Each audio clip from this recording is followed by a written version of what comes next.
Un saludo muy especial para todos mis hermanos. Gracias, pastor, por invitarme. Qué alegría poder saludarles en este día y compartir un poco de la palabra de Dios con ustedes.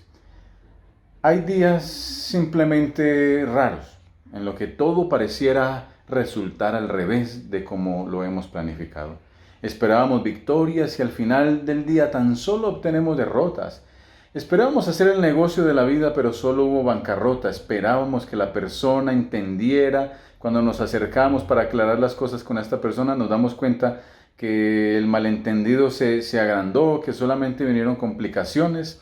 ¿Por qué es la pregunta? ¿Por qué hay días así? La historia que queremos considerar hoy es acerca de un día donde, al parecer, como vamos a verlo, todo sale al revés. Como tenemos un tiempo bien preciso en esta transmisión, quisiera invitarles para ir a la lectura de la palabra en el primer libro de Samuel. Así que si tienen sus Biblias ahí, vamos a abrir nuestras Biblias. Primer libro de Samuel en el capítulo 4, primera de Samuel capítulo 4. Allí nos vamos a concentrar acerca de un momento especial en el que el pueblo de Israel consideraba en que todo estaba por su propia cuenta, que las cosas iban a salir tan bien. Por supuesto, está hablando aquí de una batalla, de una pelea. Nadie sale a pelear con otro a menos que esté seguro de que va a ganar. ¿Quién va a salir a la batalla pensando que va a perder? Eso nadie lo haría. Aquel día Israel se levantó creyendo que la victoria era de ellos, que al final del día celebrarían, que habría gozo. Dice el primer libro de Samuel capítulo 4 y los filisteos versículo 2.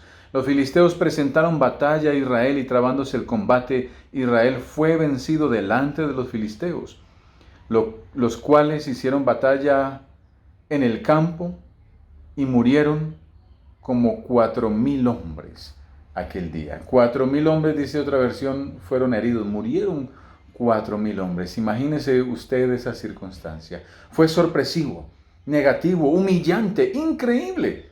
Un cuadro donde el ejército estaba derrotado, el pueblo humillado, por lo menos 4,000 familias enlutadas. ¡Qué gran desconcierto!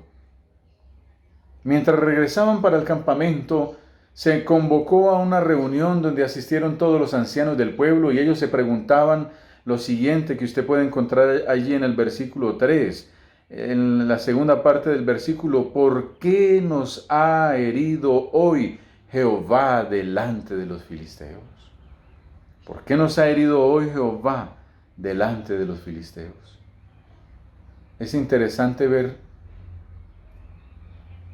que ellos estaban culpando a Dios de su derrota.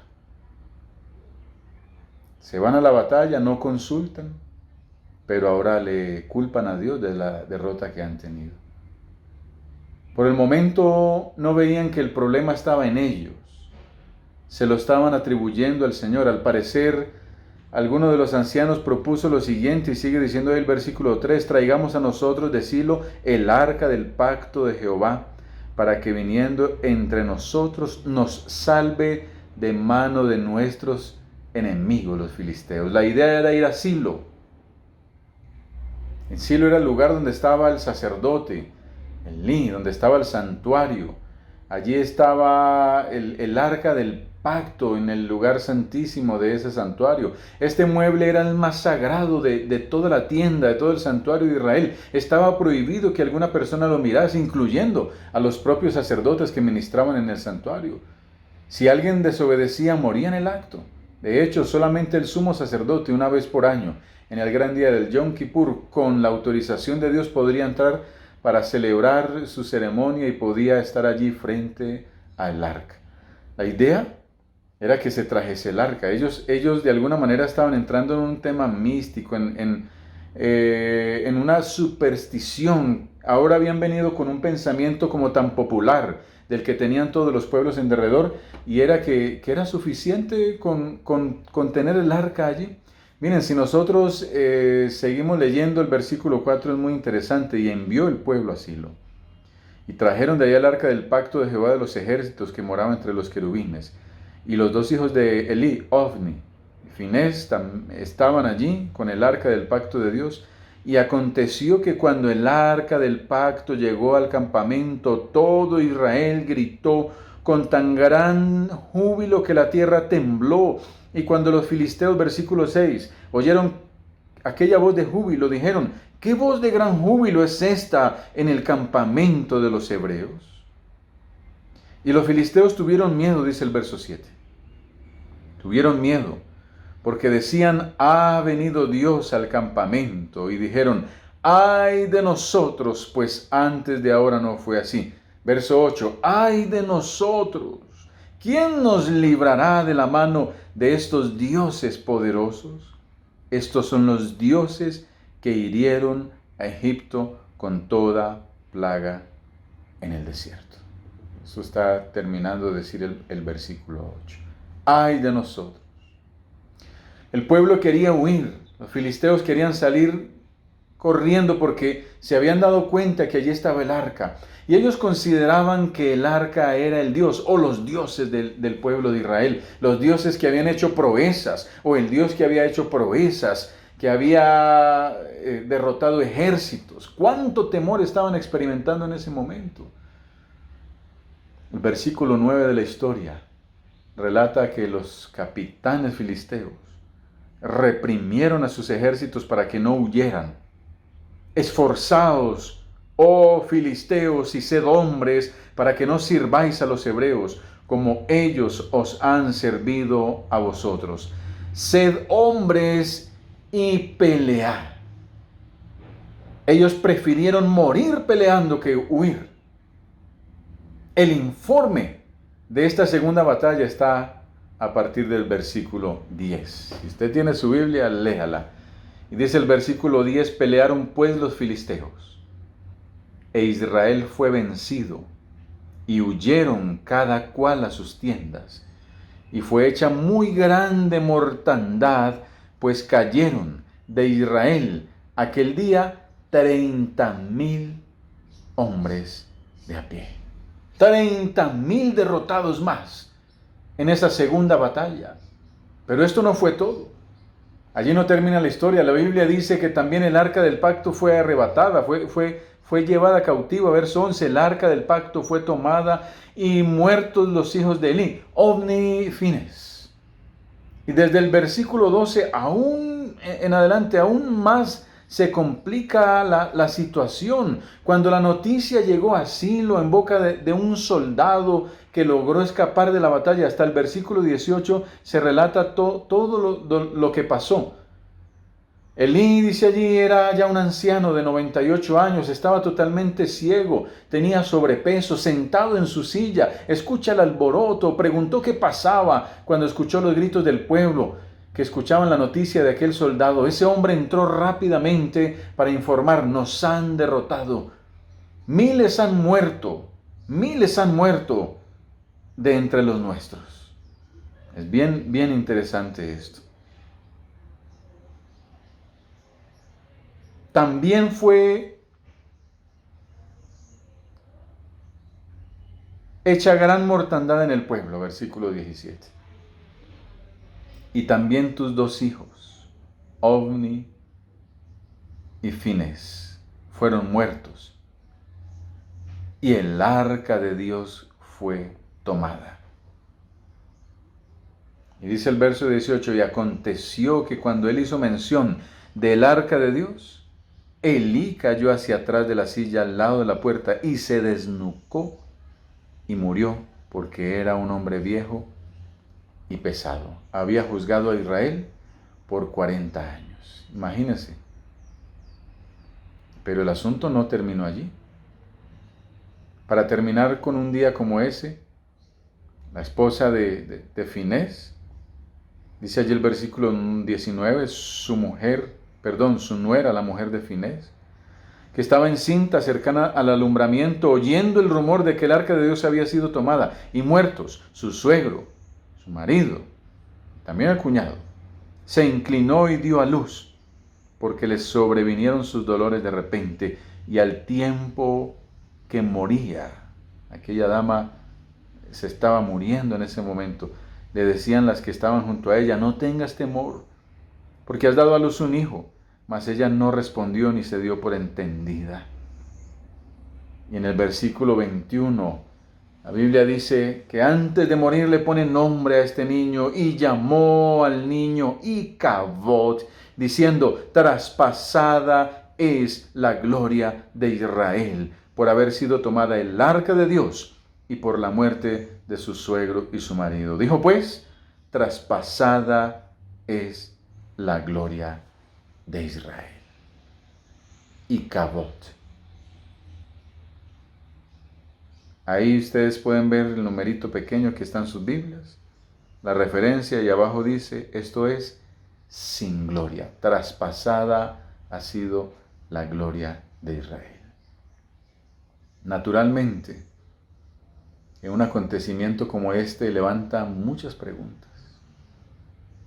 ¿Qué fue lo que pasó para que el pueblo de Dios sufriera una derrota tan grande? ¿Por qué, aunque el arca del pacto estaba ahí, Israel confiaba? Ellos fueron vencidos. ¿Dónde estaba el Dios poderoso en tantas batallas? Para contestar estas preguntas que suscita el capítulo 4, es necesario que entendamos algunas cosas que encontramos allí en el capítulo 3. ¿Qué estaba pasando en aquellos tiempos? Dice el capítulo 3, desde el versículo 1: el joven Samuel ministraba a Jehová en presencia de Elí, y la palabra de Jehová escaseaba en aquellos días. Ten presente esto. Número 1, la palabra de Jehová escaseaba en aquellos días. No había visión con frecuencia, dice allí la parte final del versículo 1. Y aconteció un día que, estando Elí acostado en su aposento, cuando sus ojos comenzaban a oscurecerse de modo que no podía ver, Samuel, durmiendo en el templo de Jehová, cerca al arca de Dios, donde estaba el arca de Dios, y antes que la lámpara de Dios fuese apagada, óyelo bien, tercera frase interesante: antes que la lámpara de Dios fuese apagada, Jehová, versículo 4, llamó a Samuel, y él respondió: heme aquí. Lo que se nos está contando en estos versículos es el momento en el cual el Señor llama a Samuel para iniciar su oficio profético, su oficio sacerdotal. La luz permanente que habla aquí, antes de que la lámpara fuese apagada, sabemos que había una luz permanente y era el símbolo, era la luz del candelero o candelabro de oro. Nosotros encontramos en Éxodo 27 que este candelero o candelabro de oro debía permanecer encendido en todo momento, día y noche, para siempre. Representaba la presencia de Dios, la guía de Dios a través de la luz que iluminaba el camino del pueblo. Nunca debía apagarse. Los sacerdotes habían sido instruidos para alimentar con aceite de oliva el receptorio, el lugar donde se ponía ese aceite, para que siempre estuviesen las llamas, las 7 lumbreras de ese candelabro de oro encendidas. Con esto simplemente el autor quiere darnos una idea de cómo estaba la condición espiritual del pueblo. Cuando Samuel fue llamado, todo era un completo descuido. Era pura formalidad. Había una crisis total. Hasta estaban dejando apagar la lámpara de Dios en el santuario. Es evidente que aunque tenían un santuario, llevaban a cabo los ritos en el santuario, no había vida espiritual. La lámpara a punto de apagarse es un adecuado símbolo de la relación del pueblo con Dios en ese momento de la historia. Una simple formalidad sin ningún significado, pura forma sin sustancia. La pregunta aquí que surgiría es: ¿y cómo pudieron llegar a ese nivel de deterioro? Más importante aún, ¿podría pasarnos a nosotros hoy? ¿Cómo llegaron a ese nivel de deterioro? Y si esto podría pasarnos a nosotros hoy. Miremos un poquitico los detalles de estas frases que yo acabo de resaltar delante de ustedes. La primera de ellas, en el versículo 1 del capítulo 3, la palabra de Jehová escaseaba. Escaseaba la palabra de Dios. Estamos hablando de un tiempo cuando, al parecer, la orientación de Dios y la voluntad de Dios no eran apreciadas, no eran tomadas en cuenta por el pueblo. El pueblo tomaba sus decisiones sin averiguar si eso estaba de acuerdo con la voluntad de Dios. Precisamente ese día habían tomado varias decisiones. Número uno, se habían ido a la batalla sin consultar si era correcto ir, mueren 4,000. Después toman otra decisión fatal, van a Silo y traen el arca, cuando no se debía hacer, pero no le preguntaron a Dios. En algunos momentos Dios había permitido el arca ir adelante del pueblo, pero en este momento no estaba permitido. Número 3, vuelven a la batalla y ahora mueren 30,000. Ya completaban 34,000 muertos, miles de familias enlutadas. Definitivamente la palabra de Dios sí que escaseaba. Esta expresión nos habla de un tiempo en que las familias se crecían, los hijos se criaban sin el fundamento de la palabra. ¿Puede usted imaginarse los resultados de criar a nuestros hijos distanciados de la palabra de Dios? Elí, sumo sacerdote por 40 años. ¿No creen que ya era un momento en que Elí tuviera bien claro lo que debía hacer? Pero realmente entre más tiempo pasaba, más se acostumbró. Nosotros sabemos que Elí fue muy negligente en la educación de sus hijos. Ellos se estaban descarriando y todo fue culpa de la negligencia de un padre que no solamente tenía responsabilidad sobre sus hijos, sino que también tenía responsabilidad sobre el pueblo como sumo sacerdote. En este punto una pregunta martilla mi mente. ¿Podría decirse en estos días que también corremos el peligro de que pueda estar escaseando la palabra de Dios en nuestras vidas personales, en nuestros hogares, en nuestra familia? Por un lado, habría que reconocer que vivimos en un tiempo donde más Biblias se producen, donde hay más versiones, diferentes versiones de la palabra de Dios. Nosotros podemos investigar por aquí y por allá, podemos comparar. La falta de conocimiento, a pesar de esto, la falta del conocimiento del mensaje de la Biblia, la ausencia de tiempo devocional, personal, la ausencia del culto familiar, nos lleva a una experiencia en la que muchos miembros de la iglesia y esta cantidad de personas se ha ido acrecentando, son engañados por eventuales grupos que intentan reformar la iglesia. Esto es terrible. No hay una experiencia personal. Se tuerce el mensaje de la palabra de Dios. Se indica que muchos dentro de la iglesia están obrando de manera incorrecta, pero la verdad es que muchos en la iglesia no saben en qué han creído, simplemente porque no han sido diligentes en el estudio de la palabra de Dios, porque la palabra de Dios escasea en sus vidas. Si somos honestos, tenemos que admitir que tal vez en muchos de nuestros hogares podría estar escaseando la palabra. Muchos padres no están tomando el tiempo para leer la escritura a sus hijos, para orar con ellos o para darles el ejemplo. A veces en el oficio pastoral tenemos que visitar, y yo he recordado en tantas visitas que he hecho, algunas hermanas especialmente haciendo reclamos, algunos hermanos también, sobre sus hijos. Mi hijo ya no está en la iglesia. Y empiezan a buscar culpables. Es que la culpa es del diácono, es que la culpa es del pastor que no hizo esto, es que la culpa es de las maestras de la escuela de los niños porque no obraron de la manera correcta, es que la culpa es de fulano, de fulana y de sutano y de todo el mundo.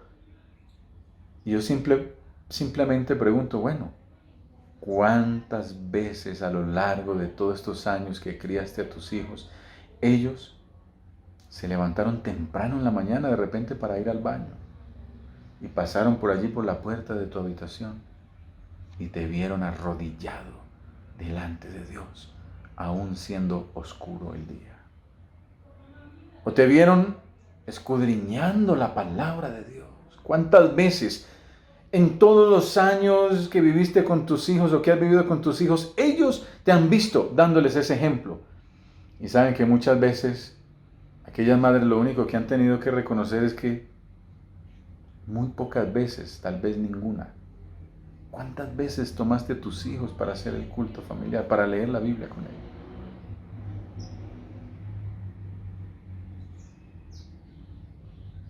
Y andamos culpando a otros, pero tal vez la culpa no es de otros, ni de Dios, sino Podría ser de nosotros mismos, porque la palabra de Dios por años ha escaseado en nuestros hogares.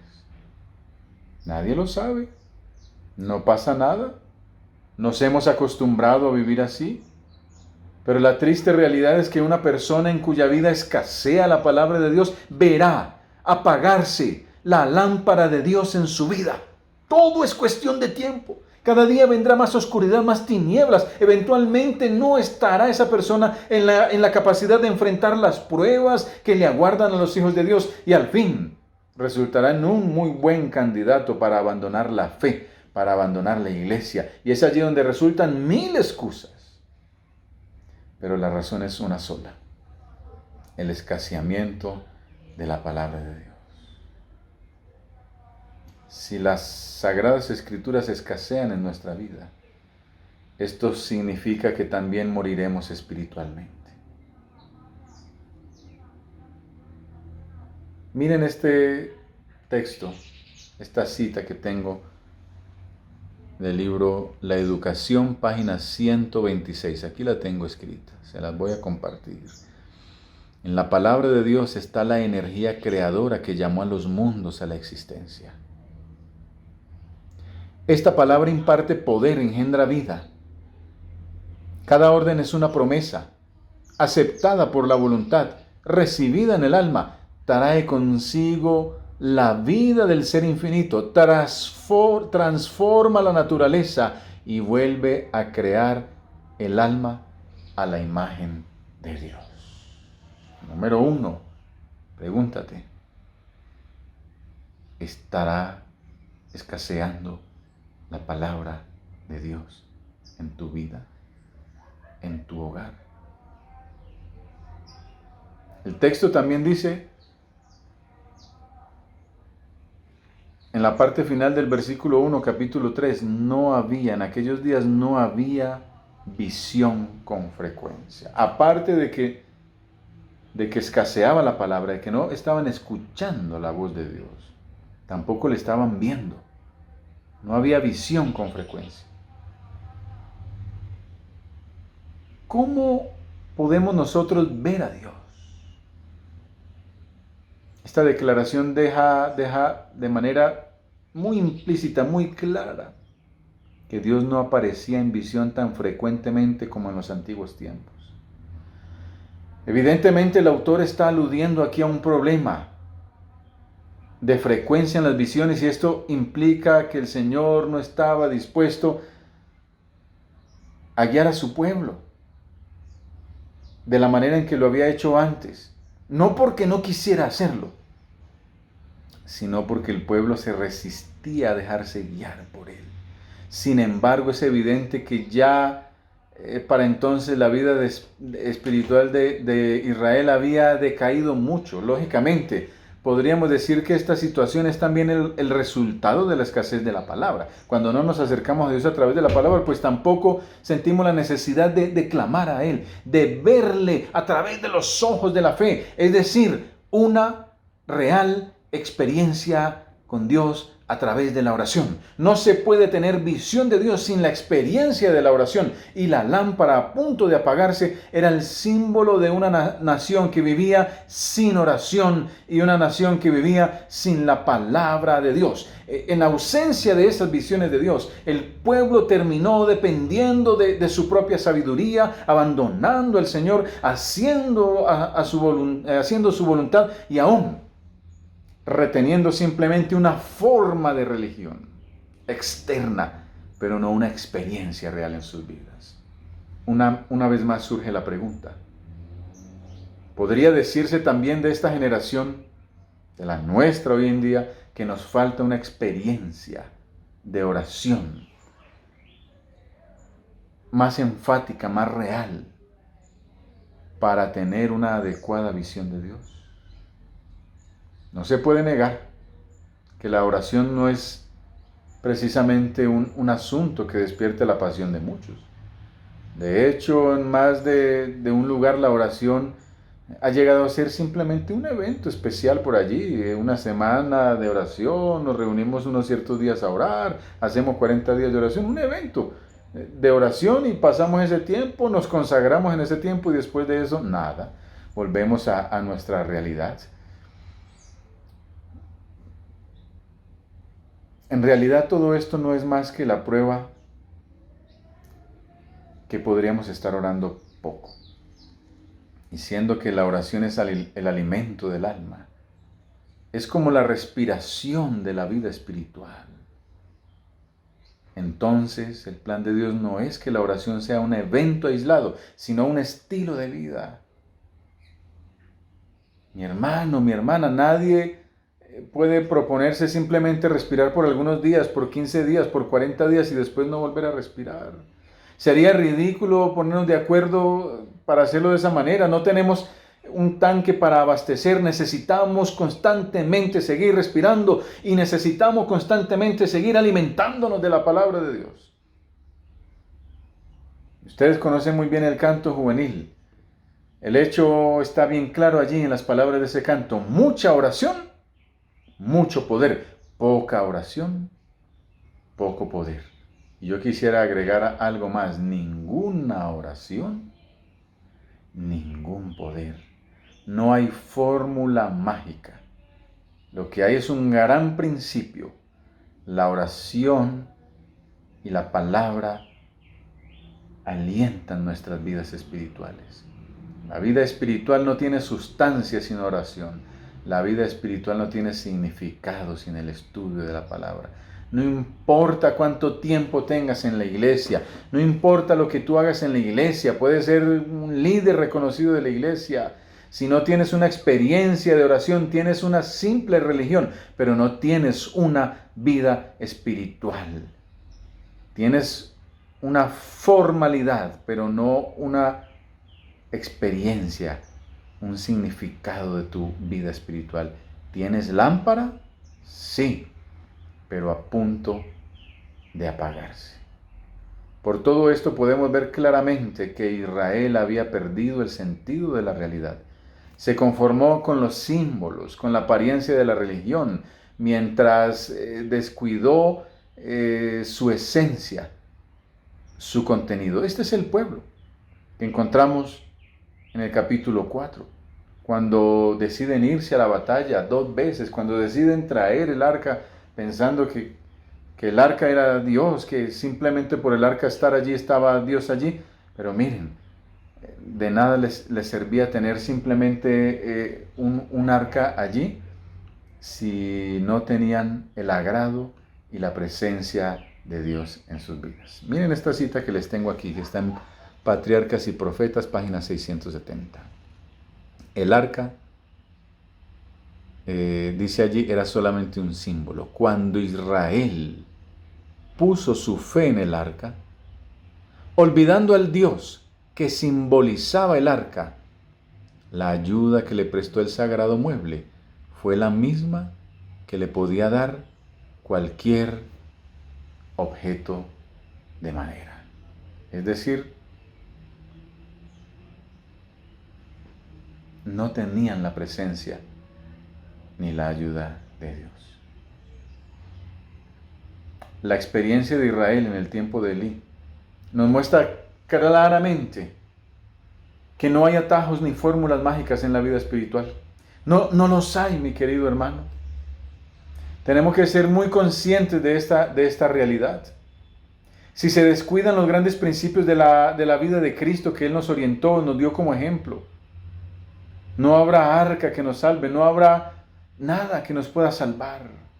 Nada que nosotros hagamos diferente a una dependencia, a una real vida espiritual con el Señor. Así que al acercarnos ya al final de esta reflexión, volvamos a la expresión usada en 1 Samuel capítulo 3, versículo 3. Dice, allí Samuel dormía, donde estaba el arca de Dios, antes de que la lámpara de Dios fuese apagada. Antes de que la lámpara del Señor se apagara, Dios llamó a Samuel. Antes de que la lámpara de Dios se apagara, Dios llamó a Samuel. Dios llamó a Samuel Evidentemente el ministerio de Samuel tendría como meta reavivar la llama de esa lámpara. Es decir, Dios se proponía llevar a cabo un reavivamiento espiritual en su pueblo, que se encontraba distraído, en un descuido de su relación con Él. Uno podría preguntarse por qué no se había apagado la lámpara totalmente. Porque por lo menos sabemos que había una persona orando en ese tiempo. ¿Quién? En ese tiempo de descuido, pues Ana, aquella madre, estaba orando por su hijo que lo había dejado ya en el templo. Estaba clamando a Dios para que Dios pudiese usarlo. Ustedes conocen bien lo que había sucedido. Ella había pedido algo a Dios y le había prometido darlo todos los días de su vida. Y así estaba sucediendo. Y Dios responde la oración de una sola mujer. Su fidelidad, su búsqueda apasionada de Dios, fue el medio que el Señor usó para traer reavivamiento a todo su pueblo. En estos días de cuarentena han pasado cosas especiales. Hemos podido ver por las noticias cómo antes de ser útil para muchas familias este tiempo que hemos tenido que estar en casa, para pasar en familia, los unos con los otros, para unir los lazos familiares. Qué importante sería. Lo que ha pasado es que han incrementado los índices de violencia intrafamiliar. Los padres se han vuelto más rudos con sus hijos. Los hijos más desobedientes con los padres. Los hombres más desatentos con sus esposas. Las esposas incómodas porque ahí está el hombre tal vez llevando a la familia a momentos de enojo. Que esta cuarentena más bien debió ser para nosotros la oportunidad. Bueno, no sé qué esté pasando en tu hogar, solamente tú lo sabes. Pero aún seguimos en cuarentena y deberíamos aprovechar el tiempo que nos queda para mejorar el estado espiritual de cada uno de nosotros con Dios y nuestra relación familiar entre nosotros mismos y con Dios. ¿Cuánto tiempo más del que antes lo hacía ha dedicado usted para leer la Biblia? ¿Cuánto tiempo más del que antes hacía ha dedicado usted para estar en familia escudriñando la voluntad de Dios? ¿Cuánto tiempo más del que lo hacía antes ha dedicado usted para orar y para orar en familia? Miren lo que dice este texto que me llama mucho la atención en el libro de Ezequiel. Vamos a abrir allí nuestras Biblias, ya vamos a terminar. Pero no quiero que terminemos sin leer un par de textos más. Ezequiel capítulo 22, versículo 30. Es interesante. Y busqué entre ellos hombre que hiciese vallado, es decir, que levantase un muro, una cerca, y que se pusiese en la brecha delante de mí, a favor de la tierra, para que no la destruyese. Y dice allí, y no lo hallé. Un hombre buscaba a Dios. Que se pusiese entre la brecha era esa separación que había generado el pecado, el distanciamiento, el alejamiento espiritual. Uno solo.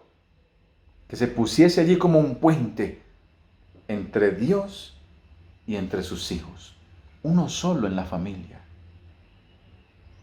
Tal vez un padre, tal vez una madre, tal vez un hijo, una hija, tal vez un hermano que se ponga de pie y que diga, Señor, aquí estoy, para que no escasee más la palabra de Dios, para que podamos verte antes de que la lámpara se apague por completo. Lastimosamente en el tiempo de Ezequiel no lo halló el Señor, dice allí. Pero si hoy sucediese eso, lo hallaría en tu hogar. Hay otro texto que me encanta y está en Jeremías capítulo 6. Es como para que pensemos, versículos 16 y versículos 17. Jeremías 6, 16 y 17. Y dice aquí, así dijo Jehová, paraos en los caminos y mirad y preguntad por las sendas antiguas, cuál sea el buen camino, y andad por él, y hallaréis descanso para vuestra alma. Mas dijeron, no andaremos. ¿Qué dijeron? no andaremos ese camino que el Señor nos está señalando. Y puse también verso 17 sobre vosotros, atalayas que dijesen, escuchad el sonido de la trompeta. Y dijeron ellos, no escucharemos, no queremos seguir el camino del Señor y no queremos escuchar a Dios. Necesitamos que algo diferente pase en nuestras vidas hoy. No podemos quedarnos como en el tiempo del pueblo de Israel sin gloria. Se ha ido la gloria de Dios, no porque quiera irse la gloria de Dios, sino porque nuestro distanciamiento de Dios nos permite que perdamos de vista la gloria de Dios. Las consecuencias. ¿De qué manera podemos reorganizar nuestra vida hoy delante del Señor? Yo simplemente quisiera terminar recordándote las palabras de Isaías en el capítulo 60, Isaías capítulo 60, versículos 1 y 2. Dice allí, levántate, resplandece, porque ha venido tu luz y la gloria de Jehová ha nacido sobre ti. Levántate, resplandece, dice allí. Ha venido tu luz, la luz del Señor. Dios quiere emanar luz a través de su palabra. Dice el verso 2, porque he aquí que tinieblas cubrirán la tierra y oscuridad las naciones, mas sobre ti amanecerá Jehová, sobre ti será vista su gloria. Los demás podrán ver la gloria de Dios en ti, pero esto solo sucederá si tú comienzas nuevamente a ver la gloria de Dios. ¿Y cómo puedes ver la gloria de Dios? A través de la oración y a través del estudio diligente de las Sagradas Escrituras.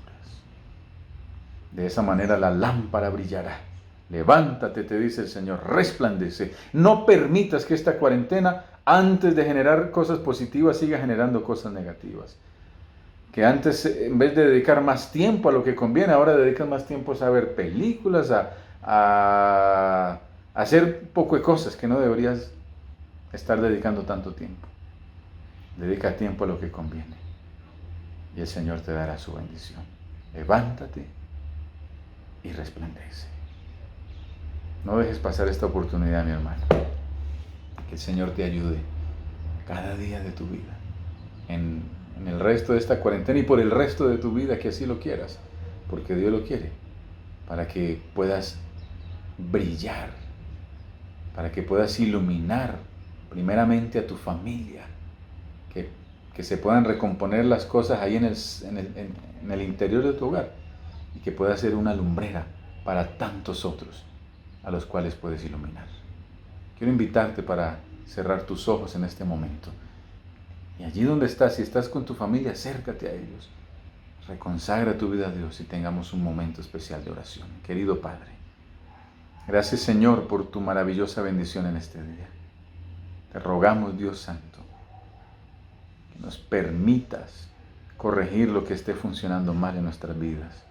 Si la palabra de Dios está escaseando, ayúdanos, Señor, a dedicar más tiempo con diligencia para que podamos tener abundancia del pan del cielo a través de tu palabra.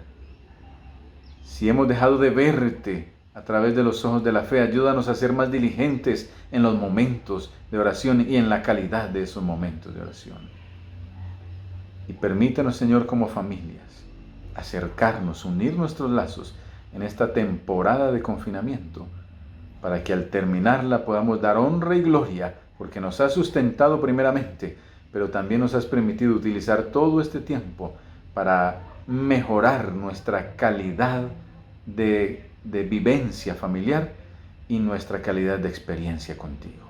Bendice a cada uno de tus hijos que a través de esta transmisión están escuchando tu palabra. Descienda tu luz sobre ellos, Señor, y que puedan levantarse y resplandecer. Nuestras vidas dejamos en tus manos, en el nombre de Jesús. Amén. Que el Señor te bendiga, apreciado hermano, apreciada hermana. Y no dejes pasar esta oportunidad. Permítele al Señor iluminar tu vida. Hasta una próxima. Un feliz sábado. Gracias, pastor, por la invitación.